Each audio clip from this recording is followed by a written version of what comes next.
What is my purpose? You pass butter. Oh my god. Yeah, welcome to the club, pal. Hey guys, it's Ed here, and in today's video, we will be talking about our upcoming character, Dush. Let's start talking about her kit. She's an ice support that is a sub DPS. Her first basic attack is the usual physical hit with no added effects. Her first skill costs no gauge and has a 2-turn cooldown, single target attack, and gives her a stack of Ice Grace or Ice Blessing. Ice Grace is a buff that when stacked to 4, enhances her first skill and increases ice damage dealt by allies to the target. Her second skill costs 3 gauge and creates a small ice field around the selected area. Using this skill will enhance its next usage, increasing the damage, and applies Frigid. Frigid is basically the slow debuff that when applied twice will freeze the enemy. Both slow and the freeze are considered ice and movement debuffs.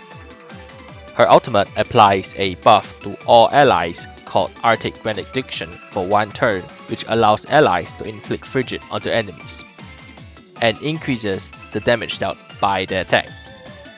Dash herself gains Glacial Domain for 2 turns, which lets her perform a physical action support attack whenever an ally does a single target attack up to 2 times a turn.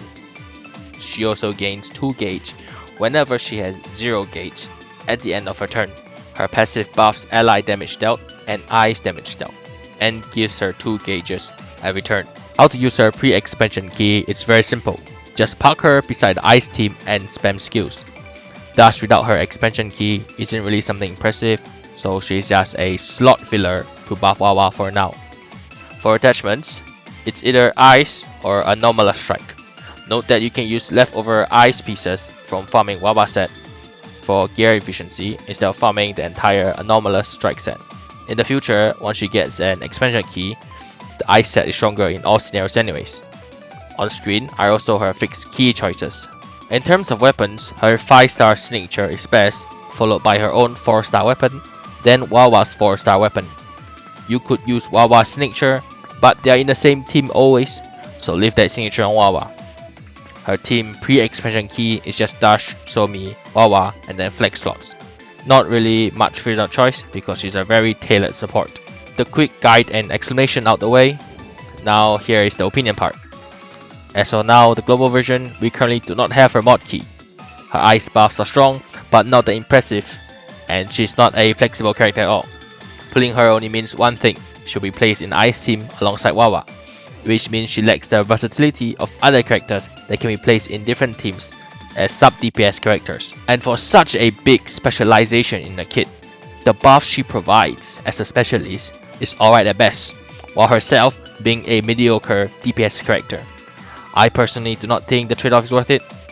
Yes, she amps your ice team, but the damage buff is really worth the 160 rolls for the character. Therefore, my verdict is to not roll on this banner for now. With that out of the way, here's me praising her on the opposite once she gets her expansion key. Remember what I said earlier about her benefits that she brings to the team is not enough to worth rolling her? Well, with her expansion key, the benefits she provides now are now worth the rolls. Let's talk about her mod key. Blessing of Ice stacks with all allies' ice attacks now. Therefore, she reaches her full potential basically on turn 1. Blessing of Ice also increases ally ice damage up to 15% now.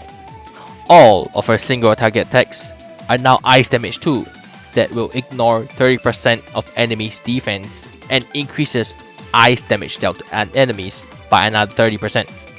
She also buffs ice damage and attack of her 2 allies with the highest attack start at the start of the battle. What this means is that now she can benefit fully from her own ice-related buffs, since all of her single target attacks are ice damage that ignores 30% of enemies' defense. That includes her main damaging skill and her support attacks. With the expansion key, she is now a solid DPS on her own, and the size of the buffs provided her for ice allies are now massively improved. Therefore, this solves her 2 biggest issues, which were that her own damage was mediocre, while being a poor damage buffer despite being so specialized.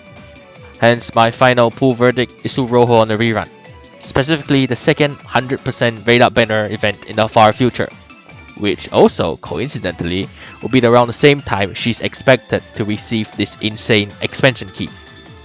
That is all from me for today, and as always, thank you for watching, and be sure to like and subscribe if you like this type of content. Next video will be about who to pick for the standard banner rate up, so keep an eye out for that. Thank you.